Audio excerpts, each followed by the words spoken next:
Hi, I'm Gwen Schoen, food writer at the Sacramento Bee. Today we're cooking one of my favorite summertime foods, and that's barbecued ribs.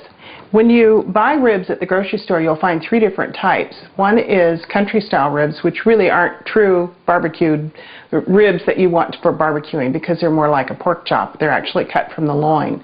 And for barbecuing, you'll find two other kinds of ribs. One is baby back, the other one is spare ribs. And baby back is cut from the top portion of the rib area, and they're a little bit leaner than regular spare ribs. And so you need to cook them a little differently than you would a regular spare rib. Spare ribs are cut from the lower portion, which is near the bacon area, so they have a little more fat, so they're a little easier to barbecue, especially if you're not accustomed to working with them, because they won't dry out as much. Now, when you're doing baby backs, you'll want to keep a close eye on them and make sure you don't overcook them, because it's easy for them to turn out dry. But today we're cooking spare ribs, which is, as I said, the lower portion of the rib area. And when you buy spare ribs, the rib will be longer than with baby backs. And you'll buy a big rack like this, and plan to buy a pound per person, and that would be true if you were doing baby backs as well, because you have a lot of area, the bone area, that's not edible. So plan for a pound per person. When you buy spare ribs, on the back side, on the bone side of the rib, there is a membrane area that needs to be cut off. It actually is edible, but it's very tough, and so you want to remove that, and you can use it if you're going to make a stock. You can add that for some flavor, or you could cook it for your dog's treat.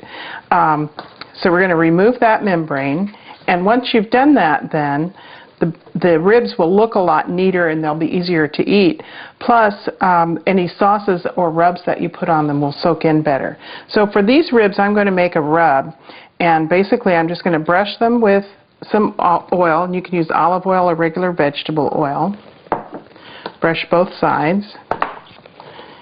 And then I've made a rub that's basically just dry spices, and you can buy rubs already made, or you can make your own. And if you make your own, the base of the rub is usually paprika, and then whatever else you add to it is just based on your personal preference. And I've used a mixture of some cinnamon, some chili powder, some salt, and then lots and lots of paprika. You could also add some basil or some dill, whatever flavors that you like. Also some garlic powder would be good. And just sprinkle a very generous amount of your dry rub mixture over the whole surface of the ribs. I'm going to cut this slab in half just to make it a little easier to handle while I'm grilling, make it fit on the grill a little easier. So we'll find a spot between the bones and just cut through it. And then the next step is to wrap it up in plastic wrap, and then we're going to refrigerate it for about 6 or 8 hours, just so that all these spices can soak in.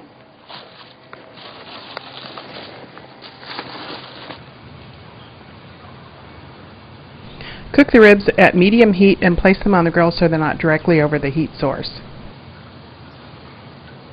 You can tell when the ribs are about done because the meat starts to pull away from the bone, and these have been cooking for about 2 hours, so they look absolutely perfect.